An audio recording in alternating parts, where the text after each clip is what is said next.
Madame la présidente, mesdames les ministres, mes chers collègues, je souhaite dans un premier temps me réjouir de voir deux ministres au banc.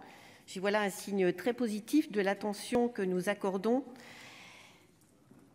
Parlement et exécutif, à notre jeunesse. Je voudrais également remercier la rapporteure Jacky Dromedy pour le travail qu'elle a réalisé et le dialogue que nous avons entretenu, même si malheureusement il n'a pas abouti sur un consensus qui nous aurait permis, je pense, d'améliorer le texte. Je le regrette vivement parce qu'aujourd'hui, nous examinons une proposition de loi dont le sujet est au cœur de notre projet républicain, l'égalité des chances et l'accès des jeunes à l'emploi, notamment pour les jeunes des quartiers prioritaires et vivant dans les zones de revitalisation rurale. Cette proposition de loi s'inscrit dans la priorité que notre groupe politique s'est donnée avec la mission en cours de Monique Lubin sur la politique en faveur de l'égalité des chances et de l'émancipation de la jeunesse et la proposition de loi de Rémi Cardon pour les droits nouveaux dès 18 ans que nous avons examinée en janvier dernier. Ce texte s'appuie sur les observations des acteurs de terrain avec lesquels j'ai l'habitude de travailler depuis de nombreuses années. Il part d'un constat. Notre système scolaire est profondément inégalitaire, marqué par une reproduction sociale et économique des élites dans l'administration, mais aussi dans notre tissu industriel et commercial. Notre marché du travail est à son image et s'attache encore beaucoup aux diplômes ou aux concours d'entrée qui déterminent souvent le reste de la carrière. Premier obstacle, ceux-ci ne sont pas accessibles à tous. Deuxième obstacle, même les plus diplômés venant de certaines catégories sociales ont beaucoup de mal à s'insérer sur le marché du travail. Pour preuve, le taux d'emploi des diplômés de 20 à 34 ans s'est élevé à 74% en 2017 en France, contre 80% pour la moyenne européenne. La France est également l'un des pays membres de l'Union européenne comptant le plus de jeunes âgés de 15 à 29 ans n'ayant ni travail, ne suivant ni études, ni formation. La crise sanitaire que nous traversons a exacerbé les inégalités et a frappé durement notre jeunesse. Le taux de chômage des jeunes âgés de 18 à 25 ans a augmenté, s'établissant à 21,8% en 2020. Le taux d'emploi a reculé 4 fois plus dans cette catégorie d'âge que dans l'ensemble de la population. Les conditions de vie des jeunes sont précaires. Un jeune de moins de 25 ans sur 5 vit en dessous du seuil de pauvreté. L'éloignement géographique en milieu rural, dans les territoires d'outre-mer, ou le fait de vivre dans des quartiers prioritaires de la politique de la ville, constitue aujourd'hui un barrage, notamment pour les familles les plus modestes, et contribue de facto à la faible représentation des jeunes issus de ces territoires au sein des grandes écoles et des classes préparatoires concentrées pour la plupart à Paris. La haute fonction publique n'est pas à l'image de la société. La France est l'un des pays où la reproduction sociale des élites est la plus forte, ce qui contribue à une perception de plus en plus négative de la classe dirigeante, marquée par une défiance grandissante à son égard. Les enfants de cadres supérieurs représentent au moins la moitié des élèves des grandes écoles et parfois jusqu'à 70%, notamment à l'ENA et Polytechnique, alors qu'ils constituent à peine un quart de l'ensemble des jeunes de leur âge. On ne compte plus que 4% d'enfants d'ouvriers à l'ENA, 2% dans les écoles normales supérieures et pratiquement aucun, 0,4% à l'école polytechnique. Preuve, s'il en fallait une, que le système de formation des élites en France est socialement endogène. Le mouvement des Gilets jaunes a été l'expression de ce sentiment de relégation chez une partie importante de la population. Une façon de rétablir la confiance passe, entre autres, il me semble, par la possibilité d'accès d'abord et une plus grande représentativité de la société, notamment dans les plus hautes fonctions dans l'administration et dans les entreprises. L'ascenseur social n'est pas seulement en panne, il descend, analyse le sociologue Camille Penny dans son livre « Le déclassement ».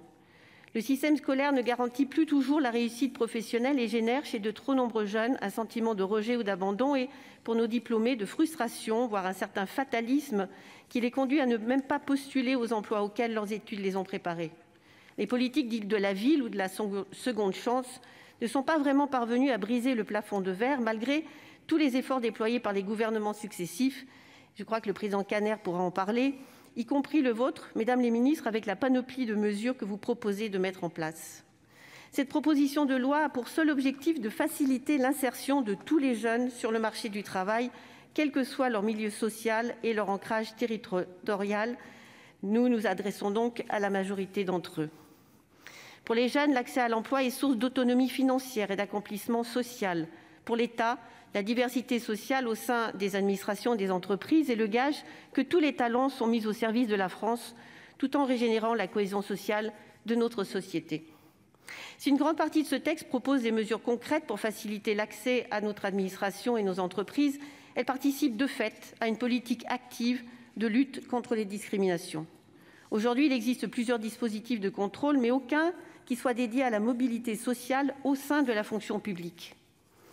La création d'une nouvelle autorité publique indépendante, l'Autorité pour l'égalité des chances dans la fonction publique, serait chargée de veiller à ce que celle-ci soit représentative de la diversité sociale, que ce soit par ses voies d'accès, ses modalités de promotion interne ou encore par ses garanties permettant un déroulement de carrière équitable entre les agents.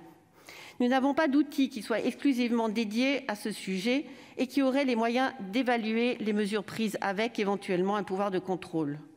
La perception dans la population est majoritairement que les politiques publiques mises en œuvre ne sont pas efficaces. Donnons-nous enfin les moyens de prouver de leur efficacité sur la base d'indicateurs fiables et de critères qui permettront de rassembler toutes les données dans un rapport que nous proposons annuel. Dans certains quartiers, l'État n'est pas assez présent. Nous proposons que les délégués du préfet dans les quartiers soient prioritairement occupés par des personnes ayant ou exerçant une activité professionnelle dans un quartier prioritaire de la politique de la ville.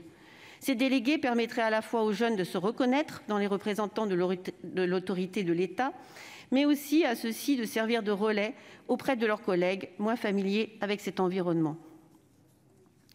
Nous souhaitons promouvoir tous les talents en valorisant les personnes issues des zones urbaines et rurales.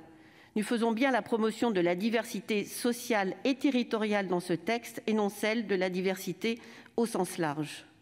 Pour ce faire, nous nous donnons pour ambition de réhabiliter les diplômes obtenus dans des établissements scolaires situés dans des zones prioritaires et rurales.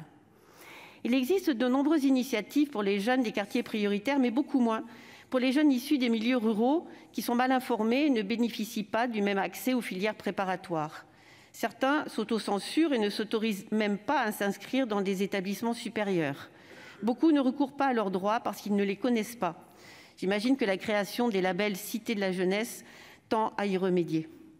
Pour ceux qui n'ont pas appris les codes véhiculés par les meilleures écoles, la réussite au concours, qui repose en grande partie sur une formation type, permise d'abord par l'accès à celle-ci, est problématique. Nombreux sont les jeunes issus des familles plus modestes qui réussissent les écrits mais échouent aux oraux car ils n'ont pas acquis les codes non écrits mais néanmoins requis. Les profils différents, en dehors des voies traditionnelles, semblent exclus d'office. Nous proposons donc, dans la mesure du possible, que les jurys chargés des épreuves orales des concours d'entrée dans la fonction publique d'État soient composés d'au moins une personne issue de la société civile, association, entreprise, c'est-à-dire qui n'appartient pas au corps de recrutement. Votre gouvernement a annoncé s'attaquer à la réforme de la haute fonction publique, notamment en remplaçant l'ENA par l'Institut du service public en janvier 2022. Je crois qu'il ne suffit pas de changer de nom pour diversifier notre fonction publique. Nous pouvons et devons la transformer aussi en démontrant que les candidats au concours seront traités équitablement, pas de quotas ni de filière particulière, mais l'application du principe d'égalité des chances grâce notamment à certaines des mesures que nous proposons.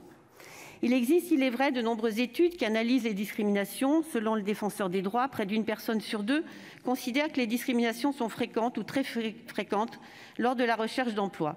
Selon le rapport du Défenseur des droits publié en juin 2020, les discriminations fondées sur l'origine sont importantes et leur nature systémique, et Jacques Toubon écrivait alors « Les discriminations ne sont pas le résultat de logique individuelle de quelques DRH, c'est tout le système qui est en cause, un système qui reproduit les inégalités. Cela a des conséquences graves sur les parcours individuels et groupes sociaux concernés, cela entame la confiance dans l'État et la cohésion de la société. » C'est pourquoi il est urgent de lutter contre certaines formes de discrimination. Le lieu d'origine est malheureusement encore trop souvent handicapant pour les candidats. Nous proposons de supprimer sa mention après celui de résidence. Dans la phase de recrutement, nous souhaitons que les candidats non retenus puissent, s'ils le demandent, avoir un retour sur leur performance afin d'éliminer les faiblesses identifiées lors d'un entretien d'embauche. Ce retour serait notamment très utile pour la préparation des entretiens futurs du candidat. C'est là l'objet de l'amendement que nous portons avec le président Sueur, qui corrige le texte initial de l'article 6. Mesdames les ministres, Madame la ministre, puisque je m'adresse à Madame de Montchalin, vous avez récemment souligné la nécessité absolue de casser l'entre-soi, les corporatismes et lutter contre les inégalités de destin. Il me semble que cette proposition de loi va dans ce sens et répond à vos objectifs. J'espère que ce texte recevra plus largement l'approbation de mes très honorables collègues qui, ce faisant, donneront encore une fois raison à l'affirmation de Jaurès, selon laquelle il convient d'aller vers l'idéal en passant par le réel. l'idéal d'une société égalitaire et le réel d'une intégration effective de tous les jeunes. Je vous remercie.